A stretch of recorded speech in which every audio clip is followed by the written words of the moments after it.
Hi guys, Miss Shooty here, unkempt as ever. I finally washed my hair, but still not looking great. So like I said, I wanted to give you some quick tips on how to write a thesis statement, or maybe just some reminders. Hopefully you already know how to write a thesis statement, and just some tips on how to craft your essay as we go into today's lesson. And I'm doing that especially because this will be what your AP test is. This is the only thing that your AP test is. And I think for many of you who are strong writers, this might be easier. But I think for many of you, the word thesis statement is very anxiety inducing. It was to me until like 5 years ago. So hopefully this will remind you what you can do, and I will show you some options about how you can format your essay, because you can either write a really detailed outline, kind of outlining the essay you would write, or you could just write the full essay. It's up to you. Remember that we do have time constraints on class, and so if you want to finish this by tomorrow, that's fine. My hope is that you genuinely time yourself. And if you write the full essay, it's 45 minutes. And you should maybe give yourself a 10, 15-minute reading brainstorming period, and then give yourself a 30-minute writing period. Let me know if that ended up being too much. If it is, I apologize, and I will do better in the future. My hope is that we can, by tomorrow afternoon, have it done. But we do have a little bit with World War I that I want to start tomorrow. So anyway, get to it. Okay. So I just want to address a couple of quick things. Remember that historical writing is different than English writing. You don't need any of that floofy, fancy stuff in a history essay. They want you to get to the point.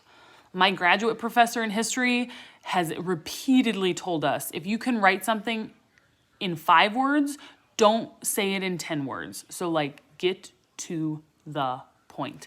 Historians want you to be succinct. English teachers want you to be like, beautifully spoken.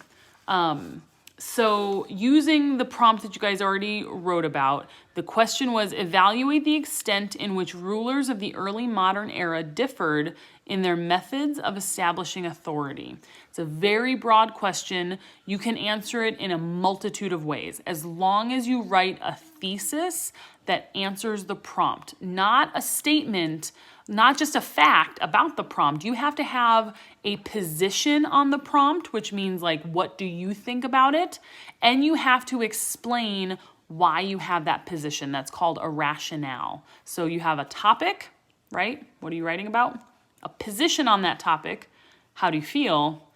And a rationale explaining your position, okay? So like, quarantine is a challenging time for teachers, period, would not be a thesis statement, okay?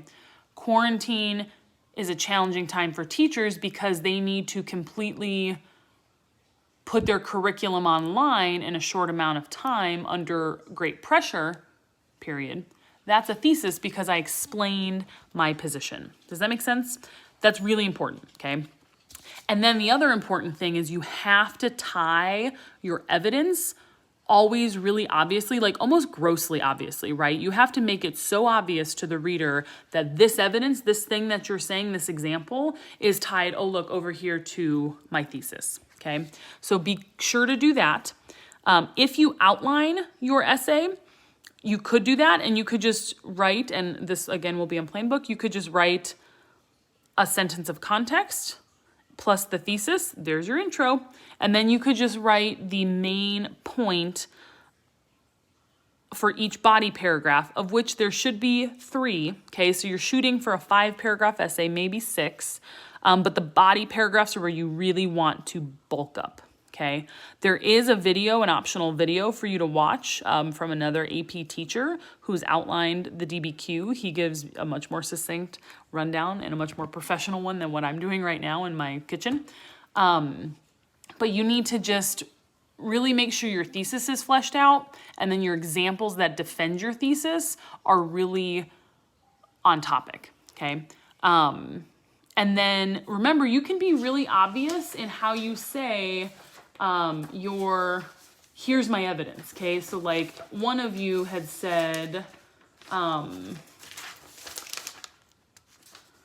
of you in the one we already had written, for example, the thesis was rulers of the early modern era worked to develop a legitimate virtuous system of ruling, but differed in their ideals of what constitutes such, particularly in regards to meritocracy, violence, and religion. So those three topics, meritocracy, violence, and religion, are likely going to be this person's body paragraphs, okay? And then they need to tie each document to the body paragraph, okay? You do not have to, if you outline your essay, right? That's how you're writing your essay. You do not have to summarize each document. I don't care if you do that or not. In fact, I think it's a waste of your time. I don't think you should summarize your documents. But I do want you to be specific. Like some of you were a little too vague in your thesis statements. Like one says, early modern era rulers had very different ways of establishing authority through differences in how they ruled. Someone else said, many early modern era rulers had different ways to strengthen and create their forms of government. It varied in rulers that valued religion, power, and over others and their own, and relations with other countries. The first one was a little too vague. The second one was a little choppy, and I don't know that it took a really strong position. Like you need to make it obvious, like these rulers did this thing, and here's how I'm answering the prompt. Okay, so do that with today's prompt. It's on an industry, industrialization. It could be open note if you want it to be, but use your time wisely and time yourself so you don't go over. Do your best. If you need more time, let me know. I'm absolutely going to extend. I can absolutely extend the deadline if you need it, but let's shoot for tomorrow around noon, and I will talk to you then.